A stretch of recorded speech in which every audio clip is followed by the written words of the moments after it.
इस दौर में नाम बदलने को लेकर सरकार ने एक परिभाषा को जन्म दिया है कि नाम बदलने से गुलामी के प्रतीकों से आजादी मिल जाएगी और इसका शिकार हुआ पहले राजपथ का नाम सड़क को अब कर्तव्य पथ के नाम से नवाजा गया है। नाम बदलने का शौक मौजूदा हुकूमत का नया नहीं है। इससे पहले भी कई ऐतिहासिक शहरों के नाम बदले जा चुके हैं।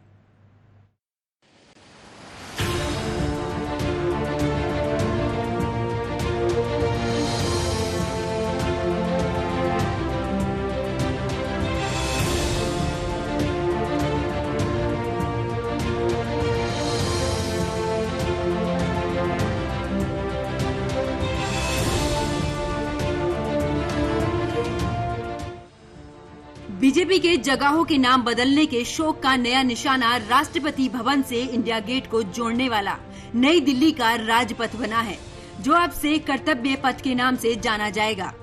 किसी ऐसी सड़क का नाम बदलना जो अच्छे इरादे से ना बनी हो, केवल कागज पर होने वाला बदलाव भर नहीं है। ये सड़क नरेंद्र मोदी की महत्वाकांक्षी सेंट्रल विस्टा प्रोजेक्ट का एक हिस्सा है और इसे लेकर उनके एजेंडे के बारे में वो ही स्पष्ट तौर पर बता सकेंगे। इस बीच ज्यादातर बीजेपी सदस्यों से भरी अनिर्वाचित नई दिल्ली नगर परिषद ने 7 सितंबर को एक विशेष बैठक के नाम बदलने के इस प्रस्ताव पर मोहर लगा दी। ब्रिटिश शासन के दौरान किंग्सवे के रूप में जानी जाने वाली इस सड़क का नाम आजादी के बाद राजपथ किया गया था। इसे बीच से बांटने वाले जनपद, जिसे पहले किंग्सवे के नाम से जाना जाता था, उसके साथ मिलकर ये दो रास्ते नए गणराज्य के उस सामाजिक करार को दिखाते थे जिसकी संप्रभुता उनके नागरिकों के हाथ में थी। इस संप्रभु नागरिकों ने सेंट्रल विस्टा को उन बंदिशों से आजाद किया जो इस पर पिछले निजाम ने लगाई थी। इसके विशाल लॉन अब उनके थे, जहाँ वे दिन हो या रात पिकनिक खेलने, घूमने और आइसक्रीम खाने के लिए आया करते थे। उन्हें किसी आधिकारिक आदेश या सीमा नहीं बांधती थी, बस सही मौसम और यहाँ का आने का कोई साधन मिलना ही काफी था। हालांकि अब वो सब खत्म हो रहा है। कर्तव्य पथ में स्वतंत्रता नागरिकों के लिए बहुत कम जगह है।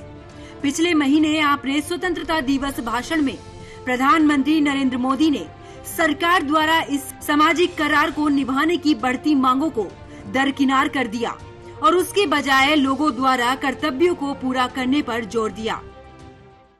मेरे प्यारे देशवासियों, मैं 5वीं प्राण शक्ति की बात करता हूं और वो 5वीं प्राण शक्ति है नागरिक का कर्तव्य।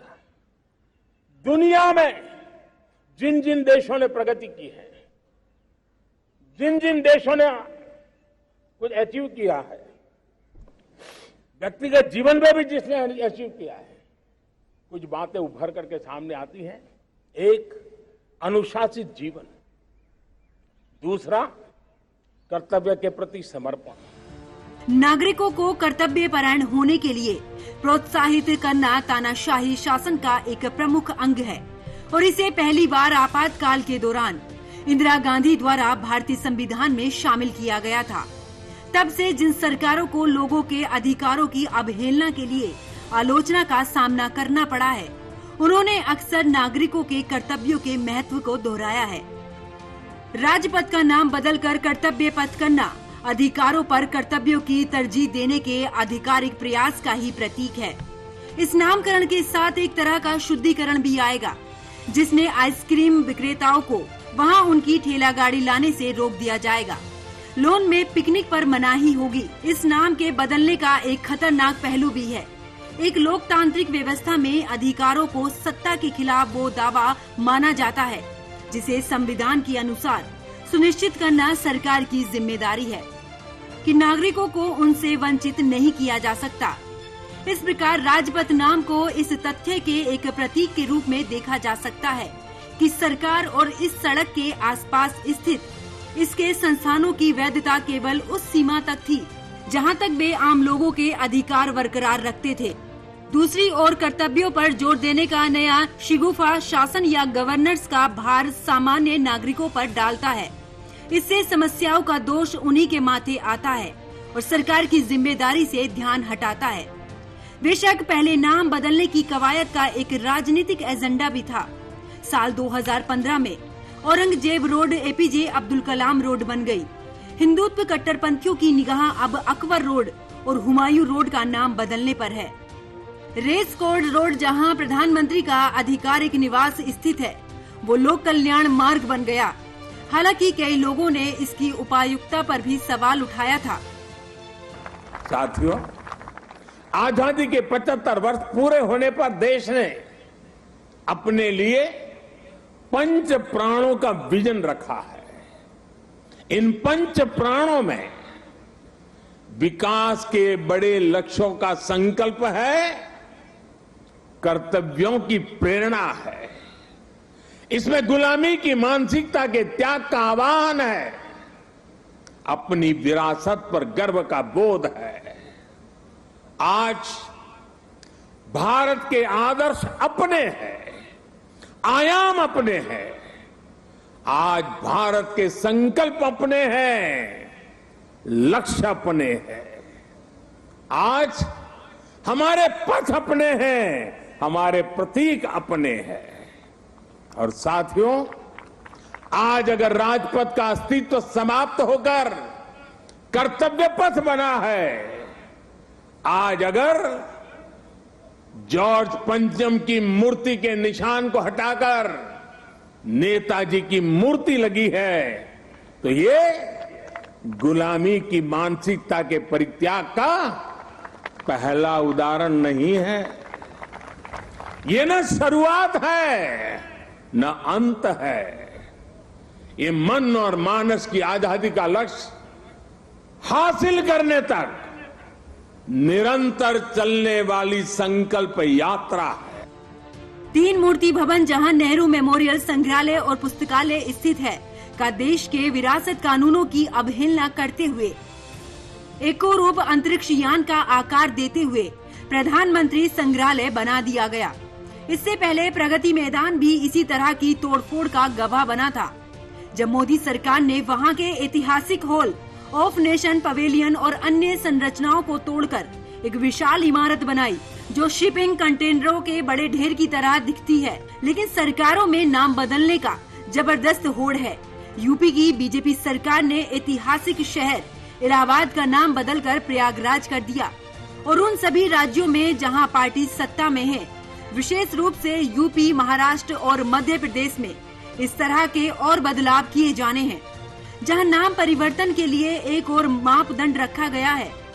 जहां बीजेपी नेताओं ने साल 2014 में नरेंद्र मोदी द्वारा दिए गए 1200 साल की गुलामी के संदर्भ को मुगल काल या अन्य मुस्लिम नामों को उपनिवेशवाद के प्रतीक के साथ जोड़ दिया है।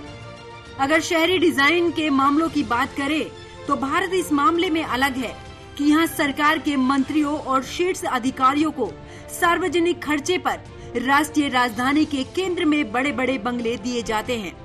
दरअसल रायसीना हिल पर प्रधानमंत्री के आधिकारिक आवास की योजना बनाकर मोदी ने वास्तव में शासन की अपनी प्रजा पर ताकत के उसी विचार को मजबूत किया है, जैसा उपनिवेश राज के समय उसी शहर में हुआ था।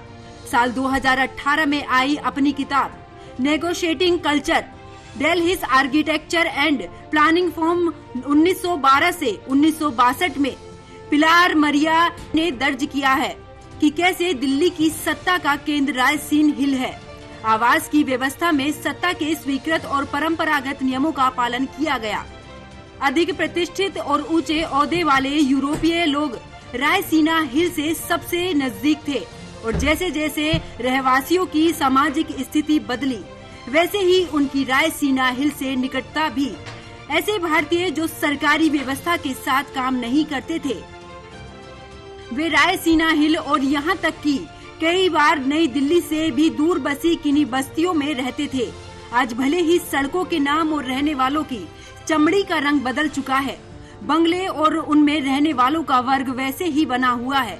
मोदी उपनिवेशवाद के इस बदसूरत प्रतीकों से दूर हटने या उनके मंत्रियों को अपना आवास ढूंढने के कहने और इन इमारतों का प्रजा के बेहतर इस्तेमाल करने की कहने का तो कोई सवाल ही नहीं उठता है। जनता के लिए मोदी के पास सिर्फ कर्तव्य है, लेकिन क्या इन गुलामियों के प्रतीकों को हटाने से देश की शक्लों सूरतों में बदलाव होगा? और क्या इन जगहों के नाम बदलने से देश में फैले उन्माद को कम किया जा सकता है। Bureau report, news watch India.